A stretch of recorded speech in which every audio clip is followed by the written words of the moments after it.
Where's Mike? We good? Okay. It's 4:31. I'll call our meeting to order. We do have a quorum of board members present with 5 of the 7 of us here. And I don't have an agenda in front of me. Do you have an agenda? Thank you. Okay. We will need an approval of the agenda before we can move forward. I make the motion that we approve today's agenda. I'll second. Thank you. All in favor of approving the agenda, please say aye. Aye. The agenda passes, and Candace, I will back up and confirm we did notify the media. We did. Thank you. Thank you, Dr. Pendles. All right, and I will, here we go. And I will go ahead and turn it over to Mr. Ben Thompson with our facility study / update. Well, good afternoon, everybody. Good afternoon. Good to be with you again. This is an exciting time for this process specifically. We're going to get down into some questions and some details today for both the short-term planning that we've been doing as far as improving district facilities, and really more specifically to talk about the long-term planning goals that you guys have for the district overall. Go through some options and really start to think about what is the purpose, what are we trying to accomplish, and hopefully putting a vision to what you guys see as the future for Lawrence County School District 55. There are wonderful things going on in this county. I often get updates about some of the growth that you're experiencing from a rooftop standpoint, some of the good developments that are going on. We're excited about the new Lawrence County Career Center that's a joint venture between you and District 56 as well. You may have seen this photograph in the news. I believe it made one of those news articles recently. But very proud of the collaboration that's happening in Lawrence County for a truly first-class facility overall. And this is the style of building and improvement that we want to see kind of continue on in whatever form and fashion you guys as leaders deem is actionable for the school district overall. So what I wanted to do is be a little bit more interactive today. So you'll see a couple of things, post-it notes and some boards up here. I'm going to be doing a little bit of back and forth with you guys, and hopefully getting a vision statement written on your behalf to really guide how we might look at long-term facility planning, and with that those guiding principles, really look at our options. Those are the two main goals today. Vision and options are what we call sometimes scenarios for improvement. And I'm not talking about just the maintenance projects that are continuing to go on with the district. You've made a lot of progress there. I'm talking more about your future vision for what is in the 5, 10, and 15-year horizon overall. So we certainly want to go through that. I thought the best way to start, and I'm happy to have dialogue as we go along, so don't feel like we we can't stop at any given time, because we can. So if there's a question, please feel free to just let me know. But what I thought we would start with is just a very, very brief synopsis of the things that the school district has done over the past year, really, in analyzing their facilities and making progress in the improvement of those facilities as well. That seem okay with everybody? Sounds right. good. Thank you. Yeah, great. Well, if you'll remember, we started with kind of understanding where you are from a school district in terms of maintenance. We went through every single facility. I won't spend a lot of time on these, but just to say we understand a little bit more about how those facilities are operating, where the items are that you can really improve day one, and the building department and facilities department here at the school district has actually been using that plan to go through each one of those facilities systematically and getting those high priority improvements complete. You can see just overall This is all the schools in the school district, of course, by value, noting that both Lawrence High School is the highest value, but also it's the largest school you have in the school district. So understanding, where those facilities are in terms of operation and maintenance is really, really important from a starting block. That's your baseline. How do we improve those facilities overall? So we went through that process, shared a lot of information with you guys overall, and I think have a really clear understanding of what we need to accomplish school district-wise in the near future. And this will kind of lead into our discussion about the long term as well. I'm going to go pretty fast, so feel free to stop me at any time. These are just highlights, but we also looked at both population change and growth, and we looked at enrollment change and growth. Both of those factors really are important to understand from a school district building standpoint. As I've mentioned previously, in the past, Lawrence County overall and the district specifically has been seeing a decline in not only in population but also enrollment. However, as we found, you're starting to see a rebound of that countywide and a stabilization really of that overall. In fact, if you look at population over the last 20 years, there's a big dip through the early 2000s through 2010, but then a ramp up of population again to bring it back to those 1990s and early 2000s levels. So you're starting to see that in terms of just raw population numbers, but also rooftops that are happening, development of neighborhoods, additional commercial properties, some industrial projects coming on within the bounds of the school district and certainly in the county. What we wanted to make sure that we understood from a population standpoint is how does that translate into your school facilities. So we did a demographic study just to analyze not only what's going on overall within the district from a population and enrollment standpoint, but also what's happening at each individual school, taking in all of those factors. And what we found again is it's not, I would never say it's declining or increasing in a big way, but what I would say, and this is very favorable, is that there's a stabilization that's happened in enrollment overall. That forecast was a 10-year enrollment forecast, and I know that the district tracks that, tracks the actuals versus what the forecasts are, and we seem to be in line with what we projected two or more years ago at this point from a data standpoint.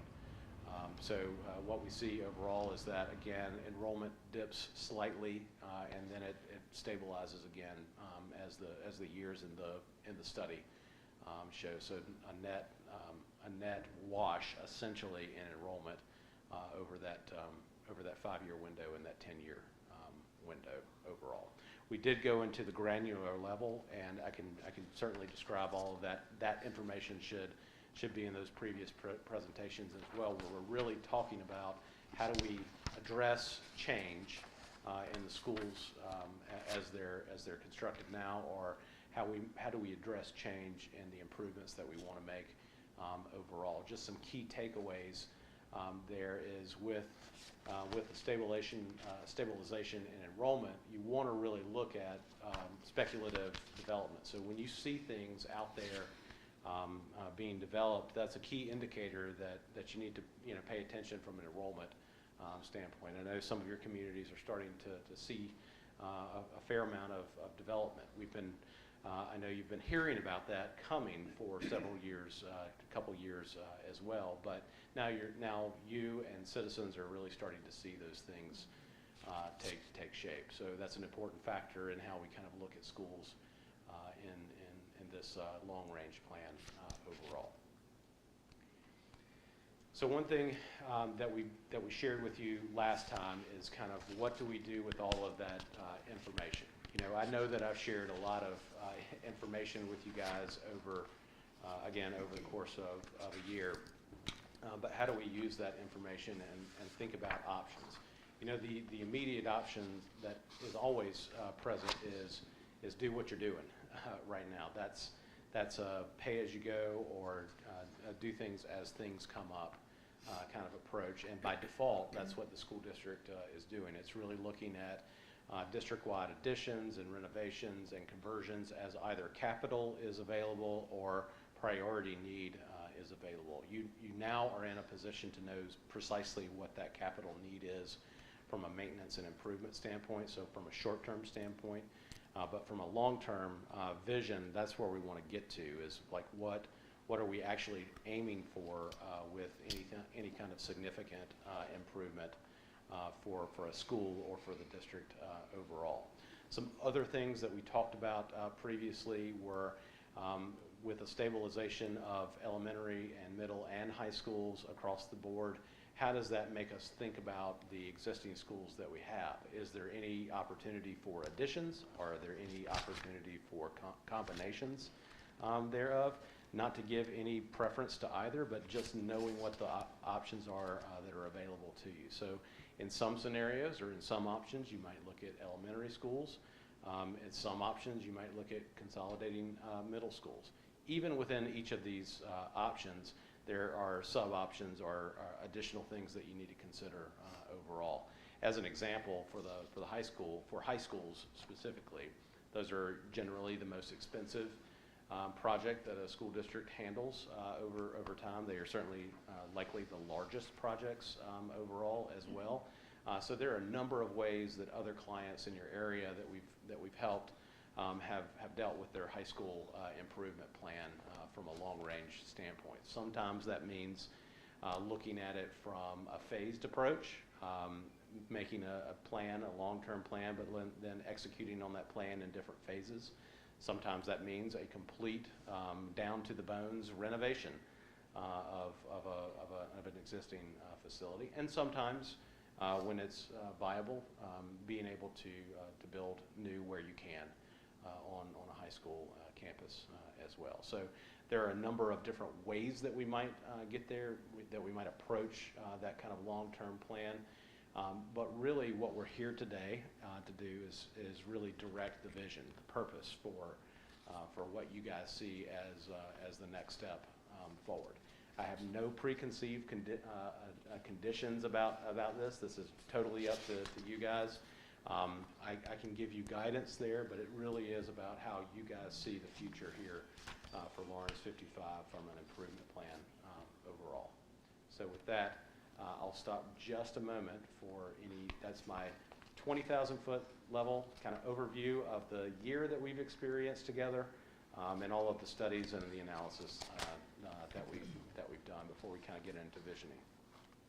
Any questions, concerns, comments? Okay. I'm not sure where to start. Yeah, well, you know what, I think that's an important point, is that it can seem very large and something that you can't overcome. But I think the way that I've found with other districts is really, if you start at the vision level, what are we trying to accomplish, then that helps you wean down what the possibilities are. Because the reason it seems big and overwhelming is because there are a lot of ways to solve the problem. But really, what is that vision that would help drive a scenario or wean down options that exist out there? One thing I'll just add, Tabitha actually called me today, so she and I got to talk through a couple of things just as clarification points of what we want to accomplish in this work session. And it is not to make a final decision on how we want to move forward with something, but it is to take the scenarios that have been laid in front of us and narrow them down.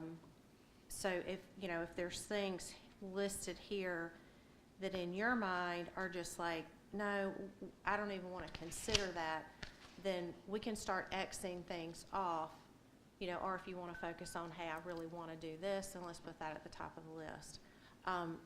Just so we get off first base, because we've been sitting here for a while, and I know all of you are relatively new to this, but just want to try to bring it in. So then we have another step we can take as far as learning more about potentially a new high school or, realigning grade groups, things of that nature, so. Yeah, this is not a decision-making time. It's just if there are a way for us to narrow down, that's the real starting point there. And that's a good point, is this won't be the final interaction whatsoever. There's a whole string of things that happen after this. One of those is, after getting a little commentary back from you guys, is actually putting that back in front of you to make sure that I'm hearing what you're saying in the right way, and that I'm putting that into a scenario or a plan or an option in the right way that you envisioned for that plan to kind of come to fruition, so that we can, again, talk about it, go through the details of it, and make sure it's aligned with the vision of the school district. At the end, I'll also give you a little bit of information about how I think that might happen, but I would love to hear a little bit of dialogue too from you guys about how you want to communicate, how you want to continue to engage with others outside of this group. Exactly. The community Yes. definitely has to be involved Of with course. this great decision. Yes, ma'am. So, Yeah, no, that is definitely something that I want to put into a plan. I wanted to hear from you guys first, but then also follow that with a series of meetings that engage community, engage your teachers, continue to engage you overall as a board and as a leadership team, so that we can get a true plan that everybody has a hand in. well, for me speaking, I think we definitely need a new high school. Okay, That's my focus, a new high school. great. Well, I'm going to write that down in just a second. I mean, And I guess the question there is, it feels like we need a newer high school just because of the age of that building. Sure. And so my question, since you've been around the block a couple of times in other districts, I mean, is that what you're seeing? What typically do you see other districts that's driving them into new facilities? Is it age of facilities? Is it capacity? Is it the overall cost of maintenance of some of these buildings? I mean, what are help me understand, what should be driving us to either build a new high school or consolidation, change grade? I mean, Sure. So a lot of those it's not one thing over another. All of those play a role in it. I would say in other school districts, one thing that really drives it is age of the facility. And let me say why too, because I think that matters. Is generally speaking, we don't educate students the same way that we educated them in the 50s, 60s, and 70s. And that doesn't mean anything good or bad. It just means that teachers do something different operationally every single day in a school today as opposed to 20, 30, 40 years ago. So that functionality of a building is one way to kind of think about that factor. The other one is maintenance. At some point, all buildings have a lifespan to them before you have to really do some significant things to improve them. The way a building code is written is if at some point you pass a threshold in which you are renovating to the current standard, to the current building code. So most of the facilities are nearing that standard for you guys too, if you want to if you want to change significantly how it's renovated on the inside. And that's not just how the space works. That's how the HVAC system needs to be totally replaced, or you have some different features as far as egress or getting out of the building now that are different than they were. Not to mention, those are just code things. Not to mention things like, do you need so many doors on the outside of a building? So all of those things, in terms of age, in terms of at some point you pass a threshold and where it's just not good to continue to put money into an aging facility and still expect the same educational results. Exactly, and for safety. I mean, I didn't go to that high school, of course you know that. I mean, for safety reason, kids need to have open space, be able to see, look out. I mean, I think that has a lot to do with, learning the environment Yes, ma'am. of the high school. It's just, That is totally true. And it's not just me saying that, it's every study about high school environment that comes along, is that the environment does matter in terms of the quality of not only the teacher experience, but also the student experience as well. I hope that answered your question as far as how to look at it. It is different in every single school district because every single school district has different styles of building, has different ages of building, and usually they have separate or distinct programs to, here in Lawrence, for that career center, for instance, that style of program would be different than a vocational program, or may be different from how it's currently purposed in the building at the high school. So you think about how it's used, how it can be improved, and the cost for that, as well as kind of how you're teaching today. So if you're facing a situation where you have the age of the building, then your assumption there is that you can't even repurpose that building. So that you're going to have to either remove it or, do so. Okay. Yeah, and I to that point is now you're talking about the method. So are there things on a middle school campus or your high school campus that can be reused or redone in some way? And one example of that would be we're working with Spartanburg School District right now. Burns High School is almost a completely new school, but we did it in phases.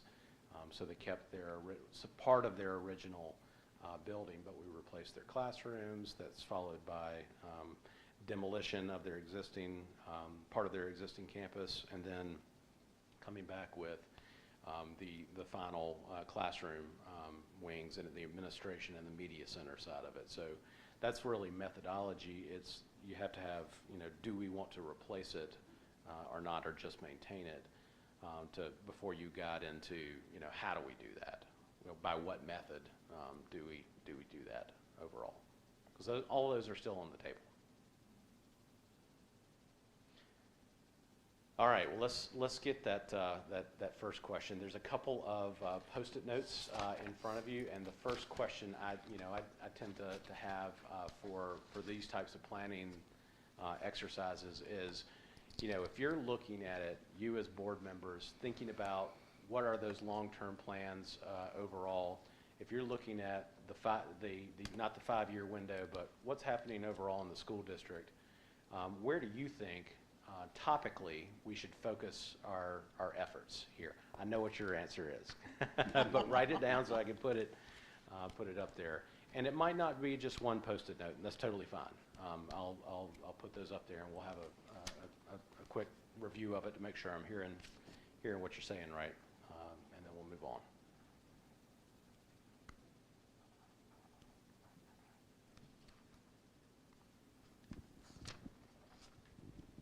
Wish I had Jeopardy theme music going on in the background. I do not, but give you just a minute here.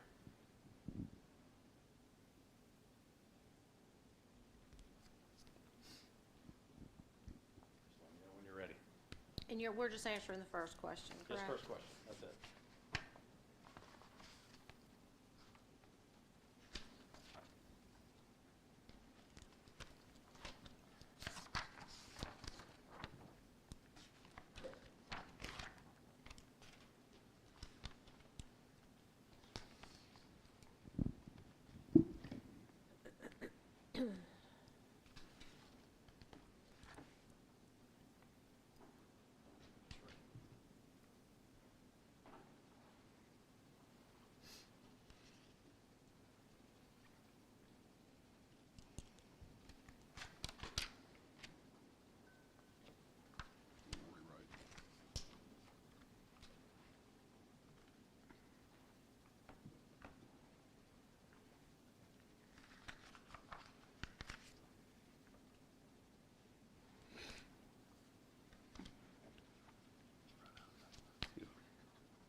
Several answers.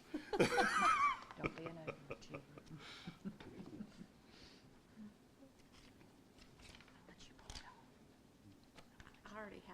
whole list, my whole plan, but I'm gonna be quiet just to all answer yours. as requested.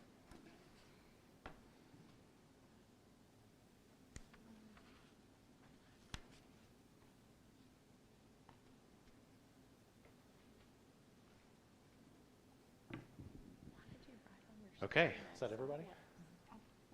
That's the way it was on my page. Great. Well, I'm seeing a lot of similarities up here, so that's a good place to start. One of the answers is pretty easy to understand. High school, from a priority standpoint, what do we think about from a long-range planning standpoint? That high school seems to be the priority, with the suggestion here of same site and build new. Also, what I'm also seeing here is new high school, and the reasoning behind that is safety from an environment standpoint, but also just environment overall. I think what that means, and just correct me if I'm wrong, if I'm thinking about the environment, I'm also thinking about the student experience while they're inside of that, and that can mean air. It can mean being able to see light, as you kind of mentioned earlier. It also probably is worthwhile to really engage teachers on that fact to make sure that we're getting everything that they need resource-wise in the facility. So another good statement there. New state-of-the-art facilities for all of our students. That's in keeping with kind of the things that we're looking at overall. Again, what's interesting about that statement is new state-of-the-art. So it's not just let's replace and go for something that's similar. Let's really think about, this is what I'm hearing, so you guys tell me if I'm wrong. Let's think about how we can be the best from a high school, in other words, environment standpoint. Also got high school older facilities, Gray Court Owens and Ford update. So yes, Gray Court Owens specifically is one of those communities facing a lot of, or some growth, some level of growth that's affecting their facility. But again, an older, nice-looking building that can be repaired and has been well maintained over time. Space. I'm interested to hear what that section is. One of the things that was written up here is space. Is this you? Who wrote space? I may have. Did you write? Yeah. You just See, need you space, answered or too many So questions. asterisk to me.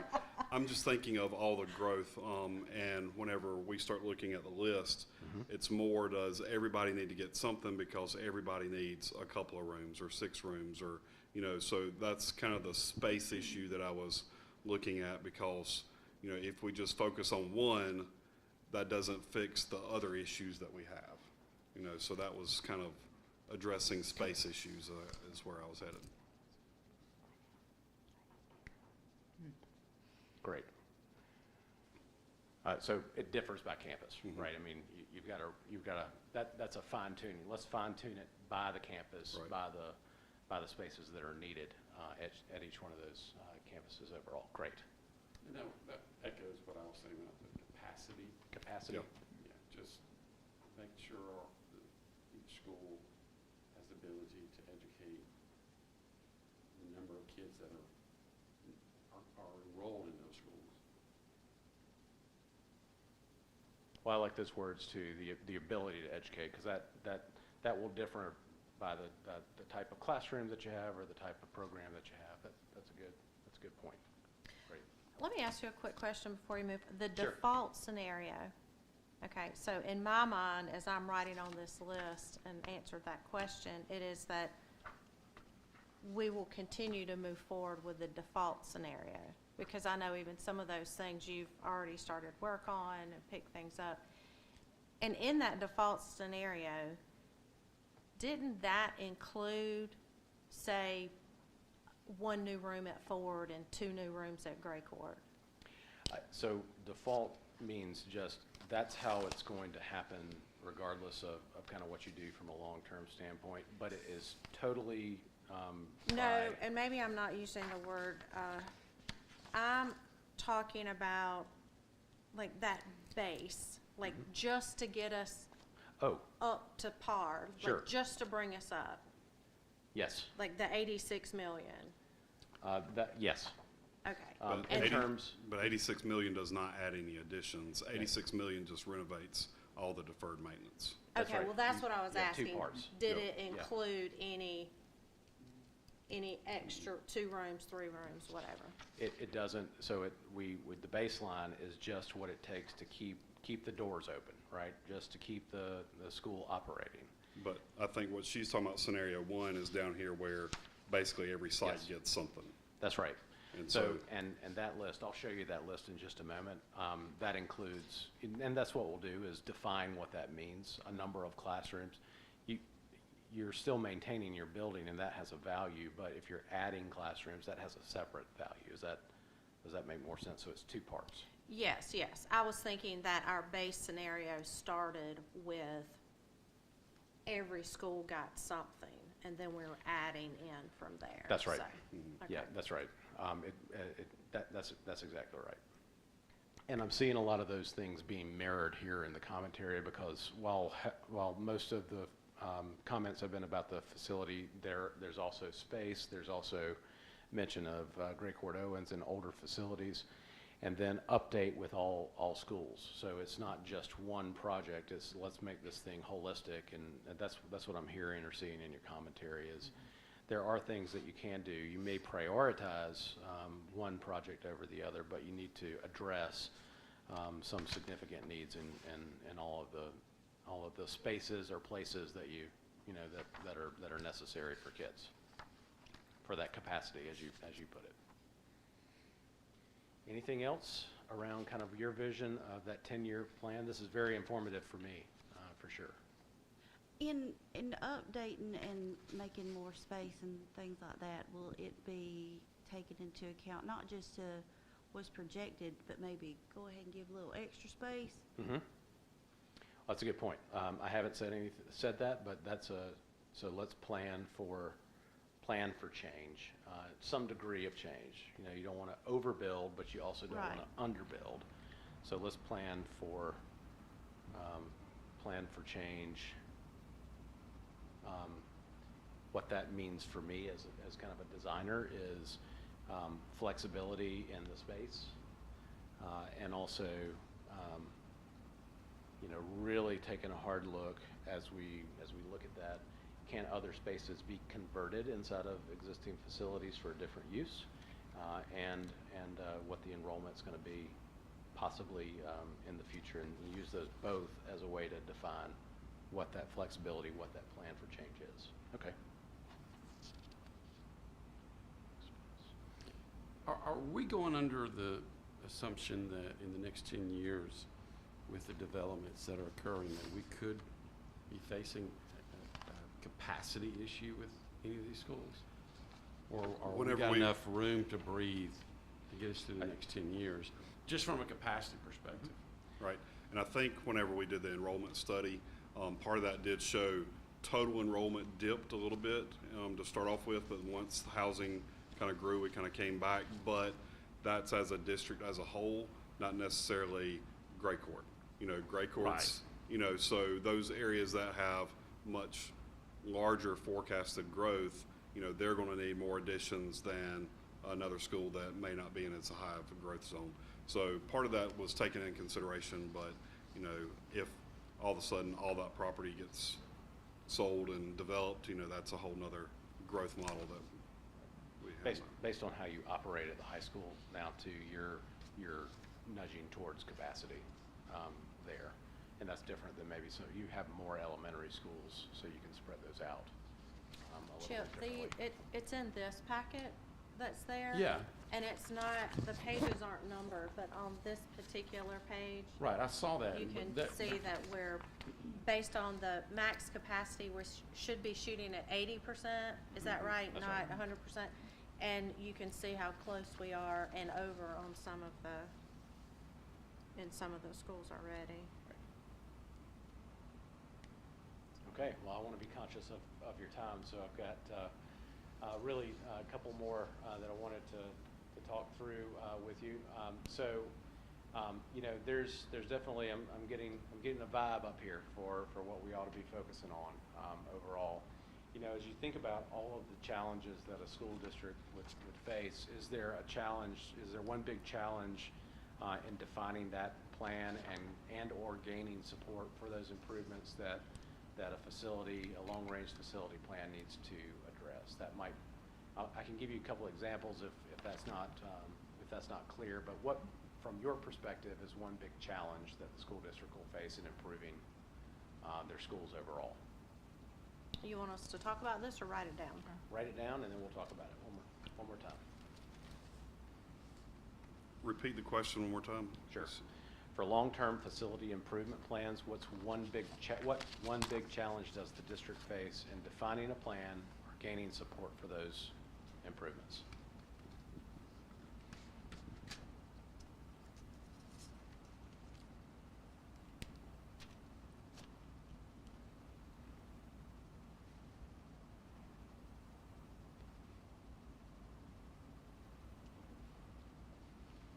Let me swap.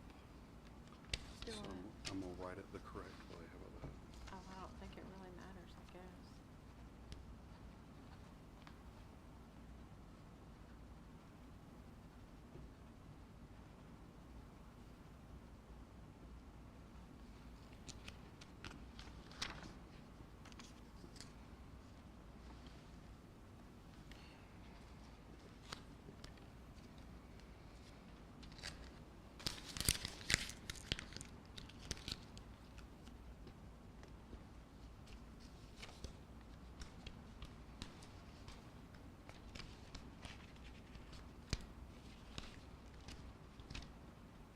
Thank you.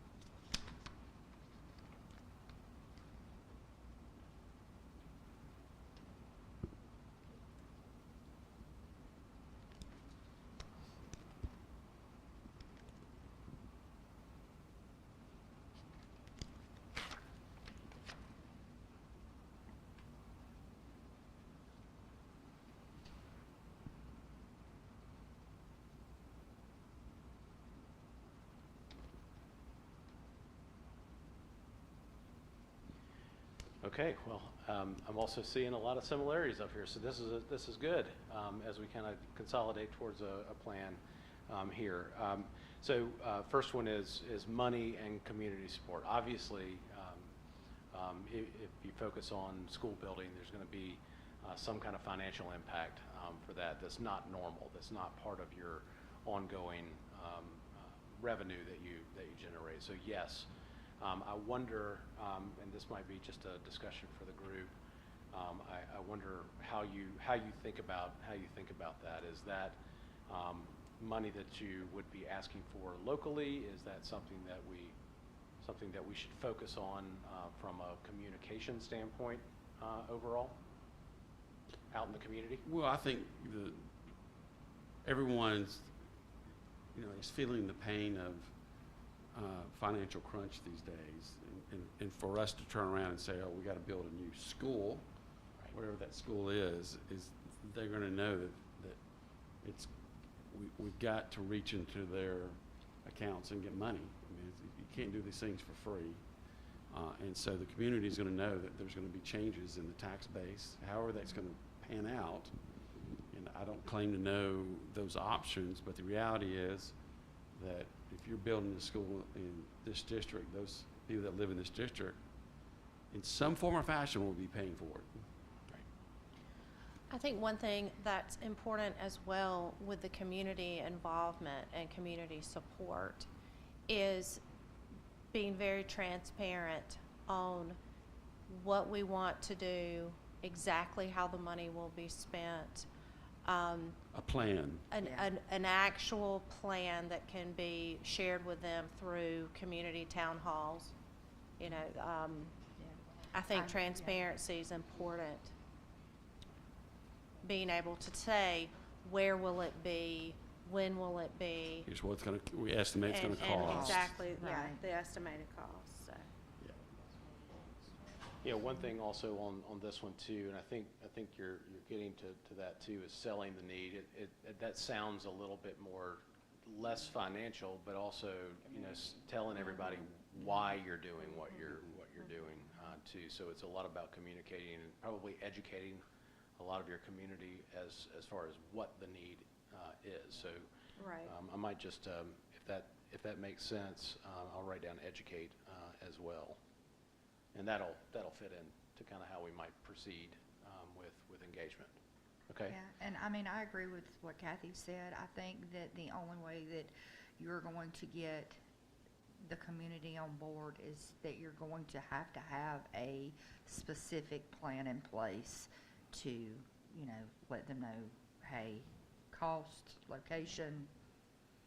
Ford and Sanders Middle, Rayford are very old schools. They are. So keep patching and patching, you ain't gonna even find equipment to patch. So we got You're something. patching on top of a patch. We've got to, Run out of Band-Aids. Well, I am an alumni from one of the oldest high schools in South Carolina that's still operational. I will say that. That's right. Me too. Okay, no, I think these are very much in keeping with what we're talking about. I think there's also on here is, we mentioned this from a funding standpoint, but what is defining what that higher tax is, what is that? So, and communicating that overall. I see the words consolidate schools on here. I don't mean to say that that's how you would do it, but that if that is part of the plan, then we probably need to talk more about that specifically as a topic. That's what I'm getting from that comment. If that's a thing we really want to explore, we need to talk about that specifically with the communities that are. Yeah, but when going back to the chart where it talks about the capacity, we would have to consolidate them by building a new building, right? Likely. We're not talking about consolidating into the existing, but Correct. yeah, so, Either on-site or off-site or somewhere in between. yeah. Okay, great. All right, moving to the next one. And we can just talk about this one, actually. That would be, so the question is, are there any student courses, programs, or activities that are not available that should be included in any of your schools, whether that be elementary, middle, or high? One thing previously that we've talked about as this board and previous boards is career and technical education is one of those components too. Not that we shouldn't talk about that now, but that's also being implemented in a quite different way, or a collaborated way with your neighboring school district. I think you still should talk about it from an introductory course standpoint, but I think you have the facilities to handle that right now. That's an example. Are there any programs like that in any grade level that you want to see or that you want to discuss further as part of the planning process? Oh, I'll kind of turn to you for that, if there's something that you. There's feedback on. always, making sure we have enough space for, STEM activities, STEM science labs, especially at the elementary schools as we look at, expanding, our resources, but also expanding our offerings. We've been talking through some different things, but, just to come up with, we need X amount of spaces, I lean back to the high school as in we have a lot of CTE space now. A lot of that will have to be retrofitted if we get the career center. And so that'll, if we are kind of a rebuild on site, it'll be a retrofit of some of that space or utilizing it for different options that we have on site. So I think the biggest areas of not having the space that meets the needs would be at the high school.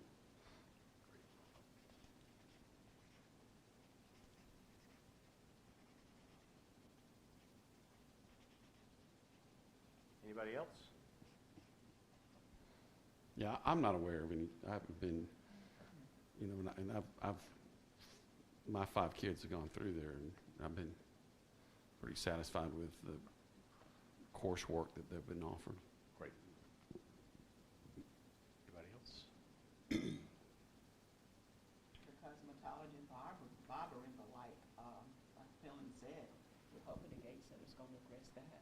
Right. Other than that. You know, if the Kate Center doesn't come to fruition, you know, you got your culinary arts, you've got your, you know, maybe a better fine arts center, you know, that type of thing that we have that we're limited to in space, but definitely cosmetology, nail tech, barbering, the fine arts center. You know, We got a lot of after-school programs. yes, ma'am.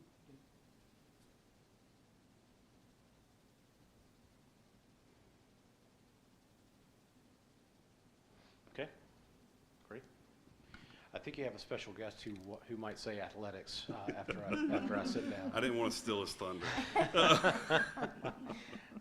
But no, that's great. Anybody, any final comments on that one? We'll move on, but that's great. That's great to know. All right, really the last one to kind of help, figure out how we might look at a vision statement, and that's what I'll be bringing to you next time is a draft of that vision statement to really align what the principles are here. But the last question on this list we've addressed somewhat, but I'll go ahead and ask it, which is, which of the following is or are the most important factors in drafting a long-term school building improvement plan for the school district? Factors means what are we really trying to solve? Is it I'll give you one example, age of the building. Are we trying to solve the age of the building? Is that the factor? What are the other ones in your opinion? And for this one, write it down on the piece of paper.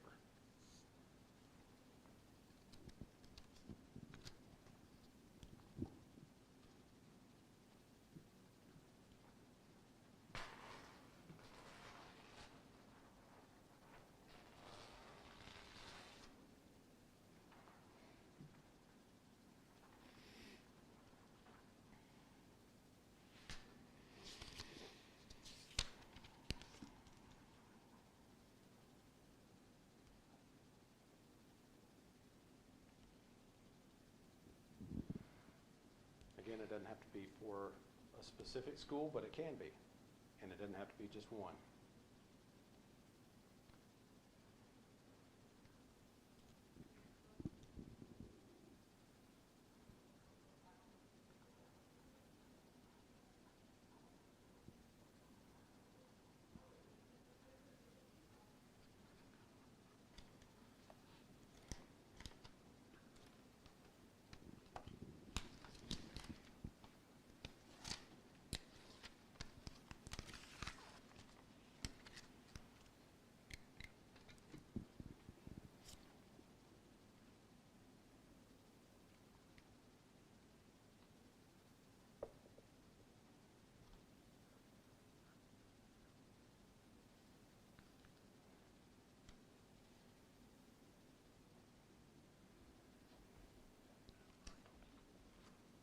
Tell me again what you're asking for. Is there anything that we should really try to solve?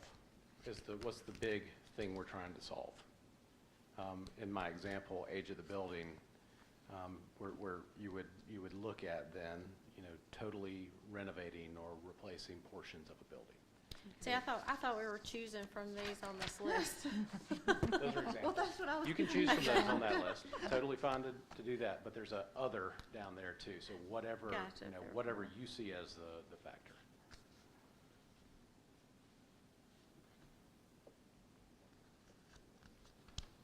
And Unfortunately, I took it from not- something we had not talked about standpoint. I saw. Yeah. For me, mine contradict one another, the two that I wrote down, so. These ones are prior. Oh, okay.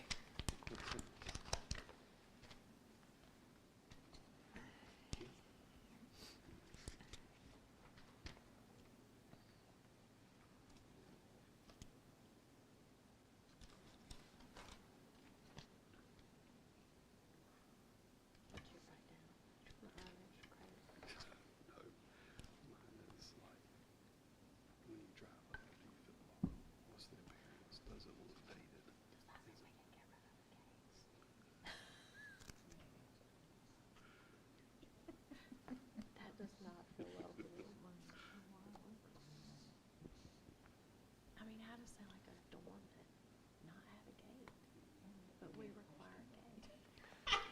I don't think I did the right question. It's okay. We can Luckily, just there is talk no about right it. or wrong Yeah. answer Okay, good. to this question. It's just meant to lead to discussion, that's all. It's participation only.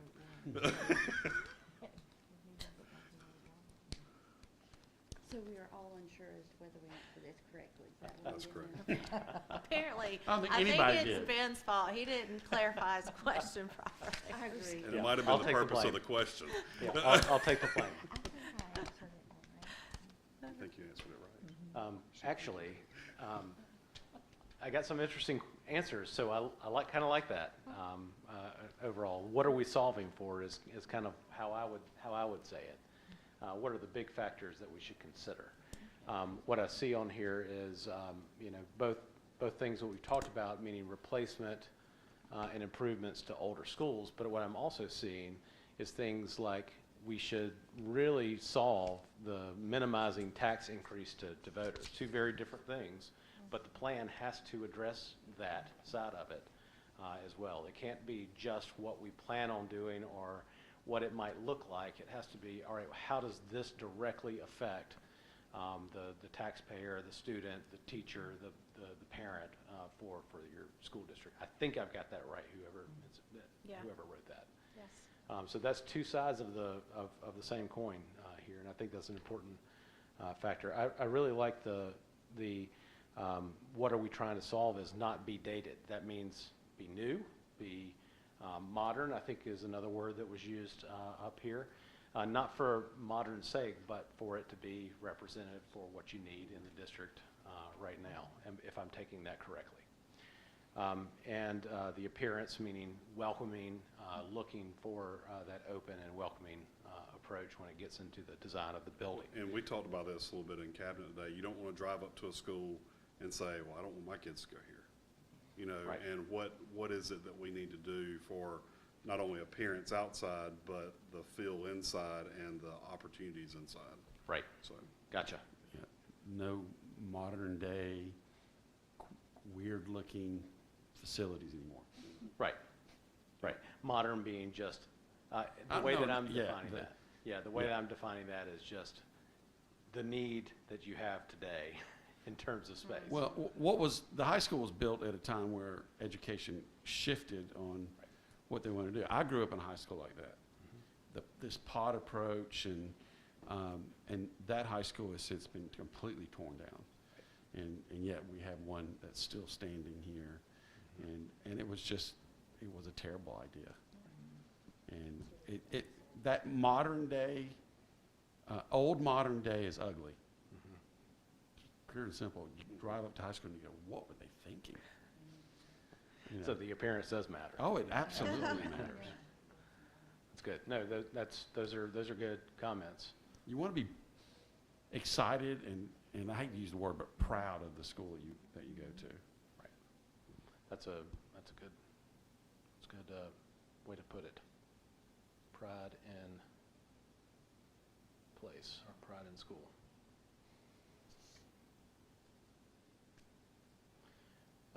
In addition to more work, or the thing that we're trying to solve is the dollars that you have to maintain your existing stock. I think that's an interesting way to kind of put that.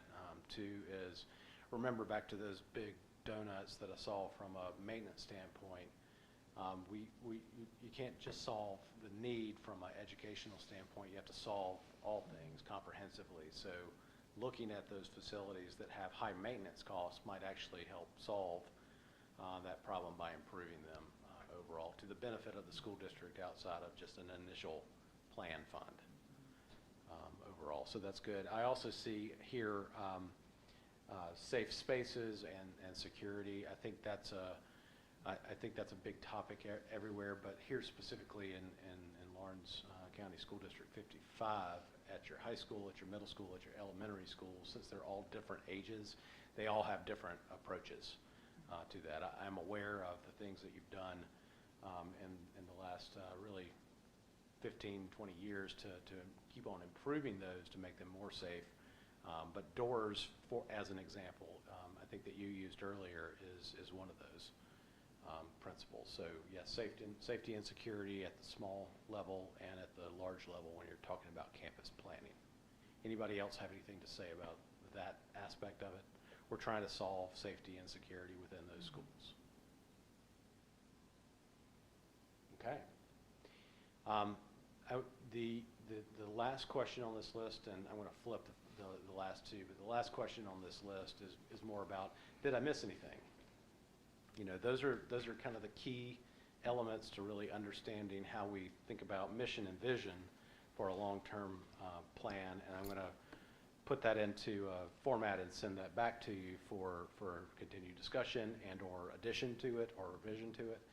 But is there anything else that I missed when we think about long-term planning that you guys want to address inside your plan specifically? It needs to be better accessibility throughout schools. Better accessibility.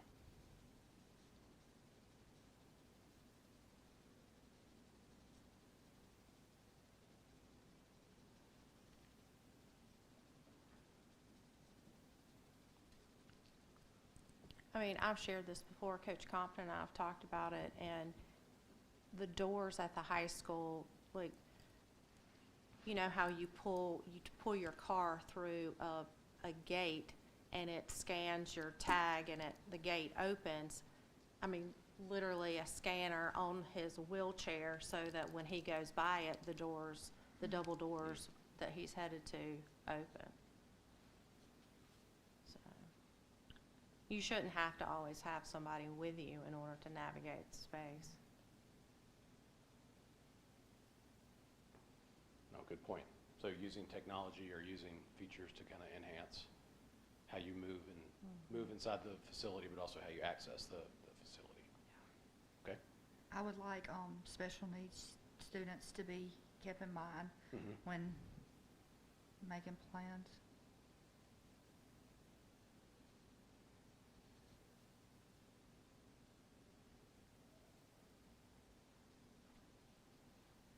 Special needs student focus on improvements. Okay. I'd put on there traffic flow. Traffic flow. It's great.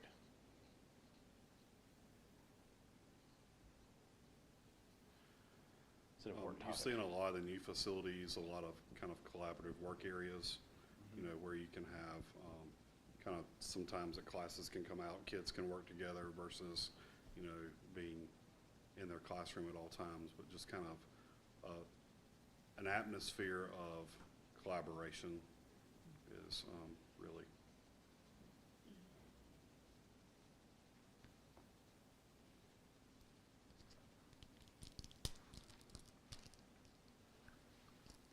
No, that's great. Collaborative space, feeding into that modern environment that you're trying to, you know, visualize overall. Great. Anybody else? Anything else that we're kind of missing on that list or in the previous questions? All right, great. Thanks for getting me to this point. Again, I'll take this back and rework it and give it back to you in a form that we can kind of look through and draft.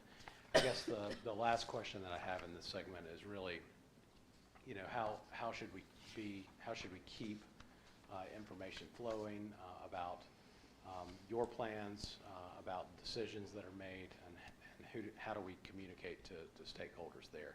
We've talked a little bit about it, and it sounds like that we just need to have a communication plan about that specifically.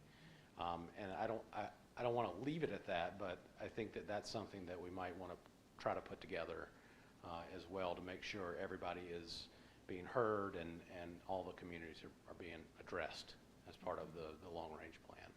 Is that fair, or are there any additions to that? No, I think that's fair. I think that it's important as we move through this that, you know, we just send out an update, just like you send out your monthly newsletter to parents, that we send out something specifically related to this, but that would go to all the community, not just parents, because everyone that lives here would be impacted by it. Right. So, and do we need? I know that we've I know that you've been able to use this to kind of narrow down some thoughts, but as far as the options that you've provided, should we take some of these options and just say, okay, nobody's interested in that, nobody's interested in that? Sure. And Yes. kind of narrow down this list? Mhm. So, So the first, that default option that you were mentioning earlier, I went through and kind of tried to make a list of the things that might be addressed in kind of the overall view of all of the district facilities. Overall, I don't want to start there, but what I want to say is that list still exists, and it sounds like, based on our conversation, that we need to have that as part of the plan. yes. What is, and I'm not recommending any of these, it's just these exist, so let's talk about them and eliminate if we Before can. go on, you was Yes. talking about how can we let the community know that, Yes, what ma'am. we're discussing. I think, and it might sound crazy, but we need to put something on the front page of the Lawrence Advertiser to let them know that we are moving forward concerning our schools. Bold letters, let it be the headline page of the advertiser. Take up the whole front page. That's right, let them know what we're doing, and that, because they don't listen to WLBG. I mean, we can put it on there, we gotta let people know, And because online. everybody don't check the parent thing, what, sitting out, but, hey, that needs to be the front page, not the second, third. 'Cause this is important, very important, because everybody knows we got school issues, Right. and we I- need everybody's opinion. Yeah, and I agree with Ms. Nance that more people need to be involved and Right. exposed from the early stages and not get a year and a half down the road when we say, oh, we want to do a referendum, and then all of a sudden people come out of the woodwork like, oh, well, when did you start talking about this? Exactly. So anybody is invited to come to these sessions as well to listen in. Right. So, Right, so be direct, be upfront, get it out there soon rather than wait, do it now. Okay, Yeah. those are great kind of communication strategies and comments on that side. So just to kind of wrap us up on this side, I know that there are things that we can talk about from a baseline standpoint. Let me give you just an example on kind of that district-wide addition, renovation, and conversion standpoint. At the end of that is Sanders Middle School. That project, for instance, is currently, underway. It was a need. It's part of your existing kind of default plan is to add as you go along. But that one, for instance, is still part of the overall vision of the school district overall. There are a number of those type and style of additions that we found looking at maintenance and looking at capacity that we identified here and overall. So let's come back to that for just a moment, because what I really want to address, unless you have something on that. Let me clear up about the radio station. There's a certain group that listens, and they listen to the radio station, not that people are not listening. Sure. But, there are other ways we can get it out there. That's We gotta get them on all. Need Ms. to Nance cover had to all clean that the up a little bases. bit. I think what she's saying is we just need to hit multiple sources Yes. of Right. media, what I paper, wrote down. digital, the whole kit and caboodle. And by the way, I agree 100%. Yeah, all media is what I wrote. There down. you go, Okay, all media. right, got it. 10-4, 10-4. We knew exactly what you meant. I'm just stating that. In addition to those kind of baseline needs that we identified, looking at the overall district, we also had kind of three options that are available that might or may not be practical in your view. You could look at new elementary schools, you could look at new middle schools, or you could look at new high schools. I would also say, this is my opinion, is that those are always going to be there. The need for those is always going to be there. But if you're looking at a 10-year window, what do you want to focus? What do you want to focus on? You may not need a new elementary school now. You may not need to consolidate new elementary schools in the near term or even the 10-year picture. But you may one day get to the spot where you are. And again, back to my opinion is that it is the priorities that I am aware of in the capacity as well as the maintenance planning of it would be high schools, middle schools, elementary schools. Those would simply be my priorities to kind of hit in a 30 to 50 year window, not just a 10-year window, based on conditions and based on what we know about enrollment and population growth today. So to this list, am I right about that? Does everybody kind of not agree with me, but does everybody agree that we should look at high schools and middle schools first? Should we look at elementary schools first? I want to hear if anybody has an opinion on these. No, I agree. I think the high school is part of the biggest. Certainly the high school and our older schools before. You know, the reality is eventually every student in the district is going to be coming through that school, because Well- we only have one high school. Right, so, my dream would be to address the entire list that we have regarding each individual school. And then, of course, leave off the high school for that and build a new high school on the current site. I mean, that would be my dream but obviously we need the community to do that or we'll never be able to pull that off. Sure. And the high school right now, since we only have one high school, every student in the district would ultimately be able to benefit from a new high school. I have a question about the high school just because I don't know. No, is that center section is what is the oldest part of the school? No, all of that was Alright. built at the same time except Okay. for the mini gym and the two buildings in the back. Okay. And the L building that kind of connects the pods to the gym. Okay. And I think I'm saying all that correctly, is Yes. everything else was there on the Yeah. originally in the 72. There are two classroom buildings in the rear of the A and Y in campus the back. past the pods, Yeah. so those are fairly new. The gym has been renovated and added onto, so it may be a little different than the pods just because it has been renovated. And one of the things that has been presented to us in the past, or at least we've had the conversation about, is just say, we did decide to build on site there and tear down and build. We wouldn't tear down the buildings that are perfectly, like, we would leave the newer buildings and we would just tear down the pod section from our conversations, I think. I would have thought that those buildings would have been constructed with the vision of eventually,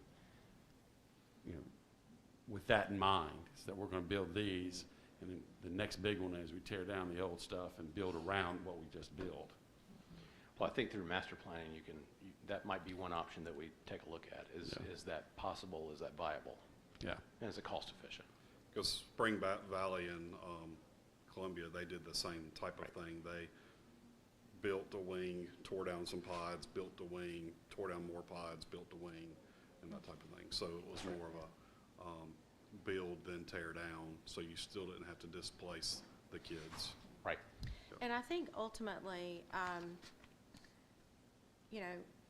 obviously this is a substantial amount of money, and I think ultimately in order for us to be able to move forward from here, it's really putting more to this so we can communicate effectively with the community for them to say yes. Sure. And because I know these things have changed, like you said, Sanders, some of these things are already being done. So as that changes, we just need to be able to communicate that effectively to get community buy-in. Sure. So, Well, so fast forward just a little bit, kind of like next steps. I don't want to derail this conversation because this is really important. It sounds like new elementary schools, if those are kind of like the lowest priority overall. It's really focused on the high school. So let's start there, because those are likely your best facilities as well. So what are the options that we can do on-site for that high school? Let me bring that back to you with an updated value and a more of a detailed list of how that might happen as kind of the starting block. Nothing's been decided, but at least part of the starting block. Right. We've got to, What is that? at least move to the next step. That's right. Dr. Harris, I'm curious what your thoughts are, since this is your area, sure. When you talk about a new high school, obviously there's a lot of needs out there, but I don't want us to forget about the old part of Gray Court and the old part of Boyd. Those are big priorities, and then a couple of things that were up here, that we're talking about 4 schools. Hickory Tavern is in dire need of a multi-purpose room for their elementary schools to have their elementary school to have PE in, and Gray Court is as well. Those might be projects, those last two might be projects that we could do through capital funds in the next few years, because the latest figure I got was about $1.5 million a piece. We could probably do that in stages. Are those the That's things that you included just, in are it. they already included in here? Okay, and so we could use that information, since you're in the weeds with it, and we're just sitting here talking about it, so that would be helpful to be able to prioritize even this list. You may want to go back and double check to make sure, like, the center tower of Gray Court is redone, because I don't know that included the reno of that. Yeah, it's not. What facility, all yeah. parts of Gray Court are considered historical? Is it just the center building, or does that include the And the auditorium? potato house. Yeah. The Do we auditorium use as well. anything The right now? auditorium as well? Yes. Do we use that for anything now? That used to be our art building. So, Okay. What would the phased high school replacement look like in terms of how many phases, what type of time you're talking about, what will we need to do with students in the meantime, and all that? Can you explain that just a little bit? Because I think the public would want to know, what's that going to Sure. look like for my kid? Because if you're talking about phases, you're talking about somebody sending their kid to the high school for 9th grade, and they may be there the whole time. This thing may be just going on. They Right. may be in the middle of it for all 4 years of their time. Right, and we're doing 2 projects that are like that right now. It takes a little bit added planning when it comes to that. Your design team plus your construction team and your administrative team at the high school, at the school, needs to meet quite regularly, because of the things that come up just daily, like what is the testing schedule, like what are the outside of school events that are happening on campus. So there's a coordination level that's different than if it was a new build in that way. From a phasing standpoint, you try to, as best you can, limit the number of phases that you have to build. That sometimes means 2 phases, sometimes means 3 phases. You don't really want to go more than 4 or 5, just because then you're losing some momentum, and you're also losing some value in terms of your capital. So 2 to 3 phases is what I would always suggest, if at all possible, in that way.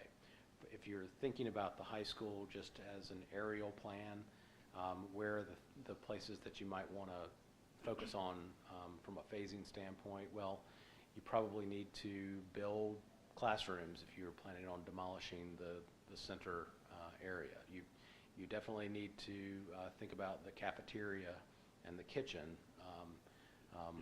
as part of that phase, so that those 2 main things can eventually open, and then you can demolish the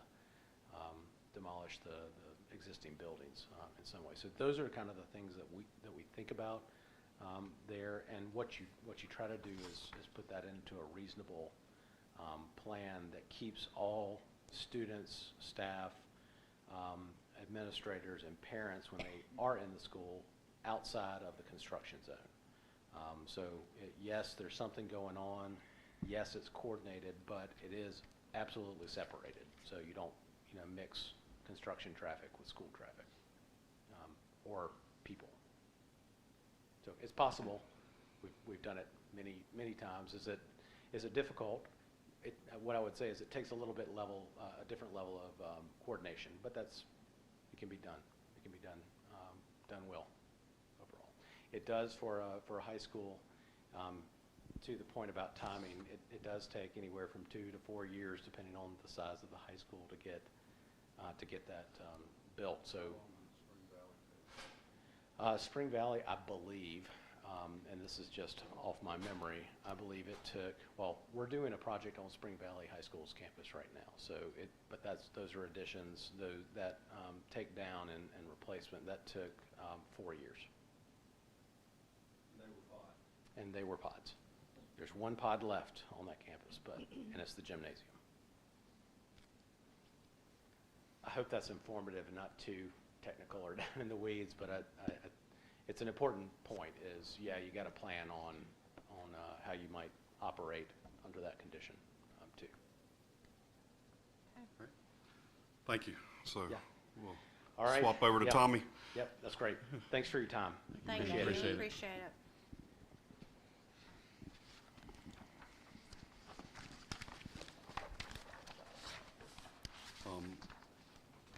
Mr. Spires gave you a packet and a handout, so it should be the other folder that's got the Lawrence Freighter symbol inside of it. Brett, do you mind helping clean up? Can we move that whole podium over here? I mean, we don't have to do it right now, but before that, like, it's just so far in the corner. Yeah. Don't you think? I mean, I feel like you're in the corner.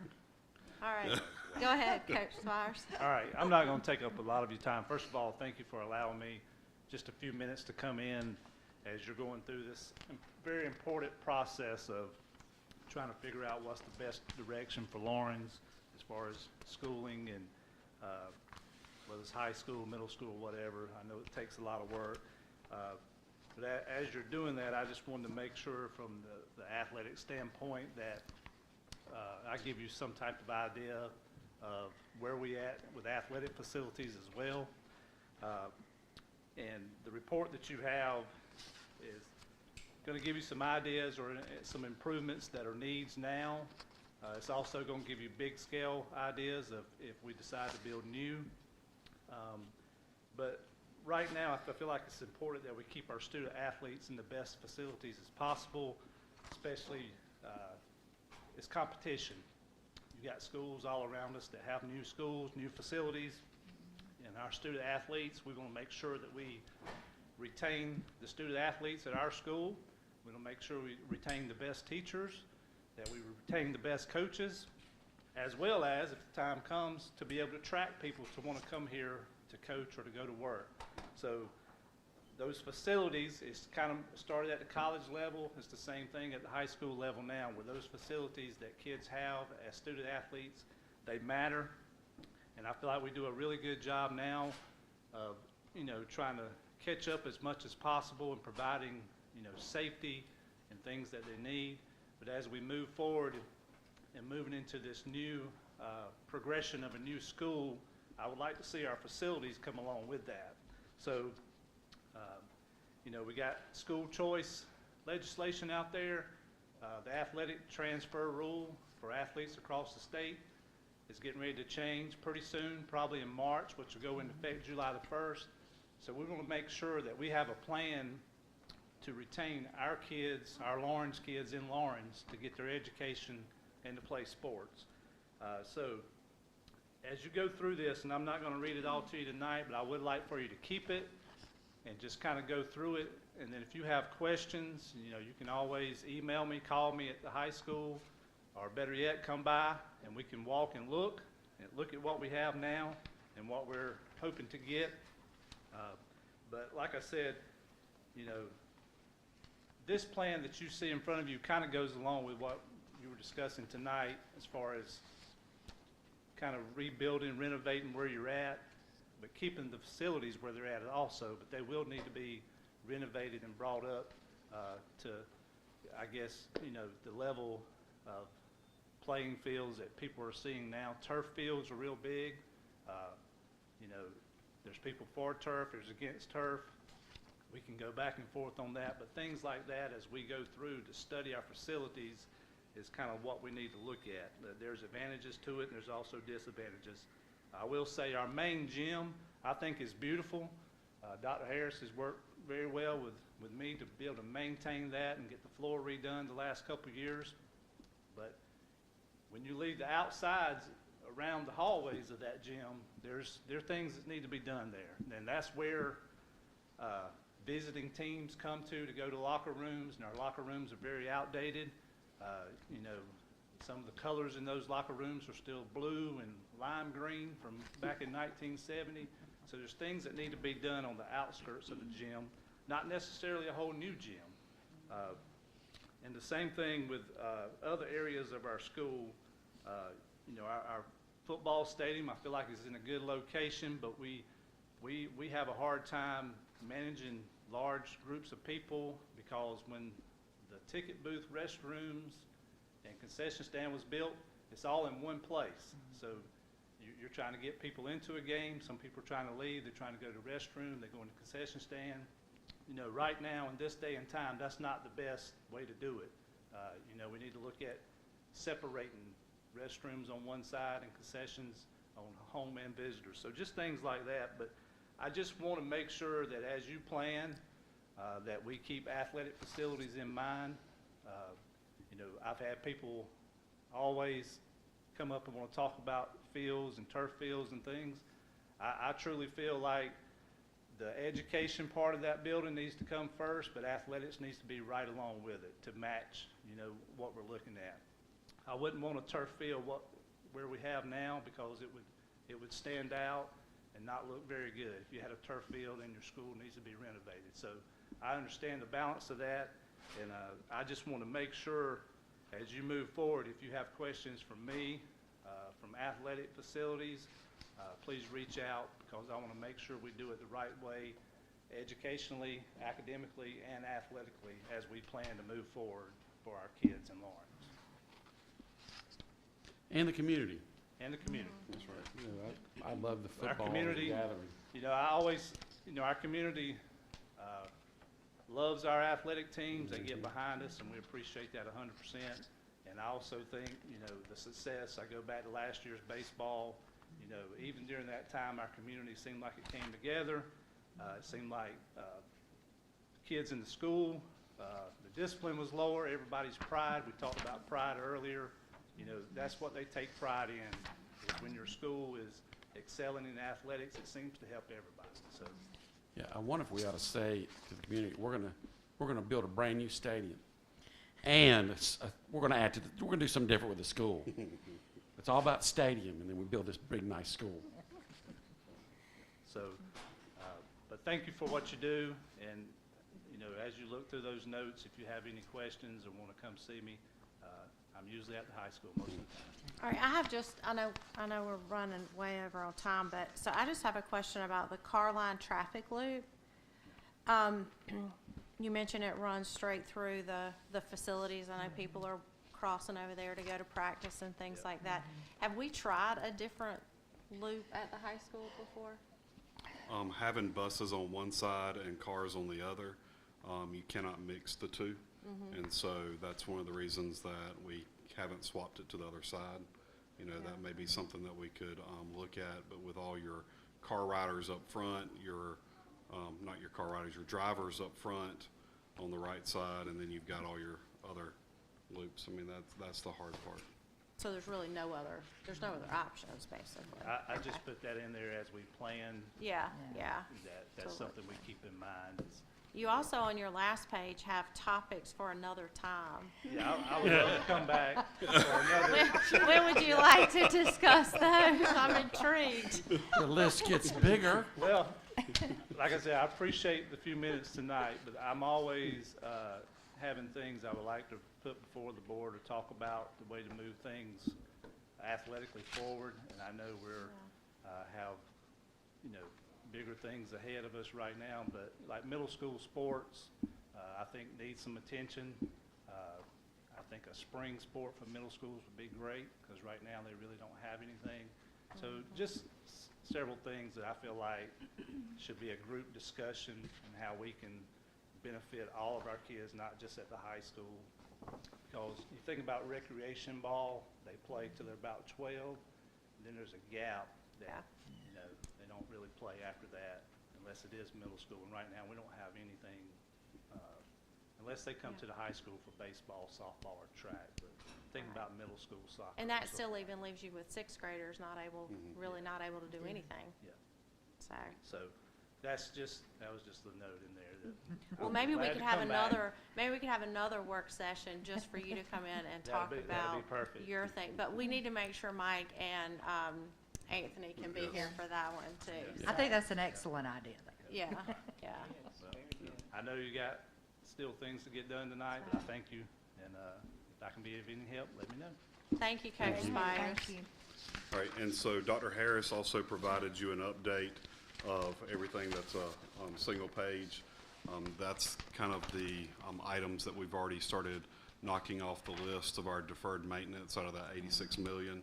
So you can just kind of see that he did provide that update for us too, as we kind of wrap this up. Just wanted to make sure you had that Okay, information. perfect. Also, I did get a report today from Bruce Allen, who's our maintenance supervisor. He came on the 26th of August, and I had him run a report from that day to today. They had done 965 maintenance requests. Oh, wow. Now, that doesn't include the phone calls that he gets and texts that he gets that bypass the maintenance request system. That's a ton, because he has to jump right on those, but 965, and all but, I think about 5 of those are complete. But I think this kind of shows you the day-to-day and how we are trying to piece this thing together as best we can. But, you know, I appreciate Tommy, and Tommy's dedicated to the athletics out there. I wish we had more money to give to them, but we have to prioritize everything. And so we do little things here and there, and we do some stadium work. We're trying to do some baseball field work right now. We do some other baseball field work level on that field. We piece it together as best we can, but we really need to be able to attack some things in much larger ways out there. So I would just reiterate what he said, that field houses, locker rooms up in the gym, really bad shape, that need to be. Built in the 70s, decorated in the 70s, Yeah, and had you know, 50 years of you've got- wear and tear I on mean, them. You got things like piping that goes down through a shower that is so clogged up that you have to tear up all of the flooring in multiple locker rooms just to find what's wrong. So, you know, you have a lot of things that we can't get to with maintenance, and require a lot of money to be able to fix it. So, you know, what he's talking about is just one more piece of the same thing that we deal with all the time. Is having things that we're constantly fixing and constantly trying to replace. And it's just, you know, we stay after it the best we can, but we have some real needs. Well, I think ultimately, the community is going to have the final say-so. But even before we get to that point, making sure all the right people have a seat at the table, so athletics and the other facility needs are all addressed and are out there, so when we do present information to the public, that they have a complete, transparent picture of what we need and why we're asking for money at the end of the day. So We want to do it the right way and use the money in the right way. We talked about the existing bathrooms, concession stand down there at the high school. Maybe that at some point is renovated into a team room. And then smaller concession stands are built so that we don't have to go from the ground up for a field Right. house. But, you know, we would want to do it in the way that respects the taxpayer and his money, right, her money. right. Okay. Thank you for all the time you put into developing and kind of And I compiling appreciate your all this. vision. I mean, Yeah. I think it's clear that if we had better facilities and opportunities for student athletes, things would be in a different spot. So I appreciate you bringing that to our attention, and it will definitely be a part of this whole process. You got anything else? Not this time. All right, with no further business on our agenda, I will adjourn our work session. Thank you for being here.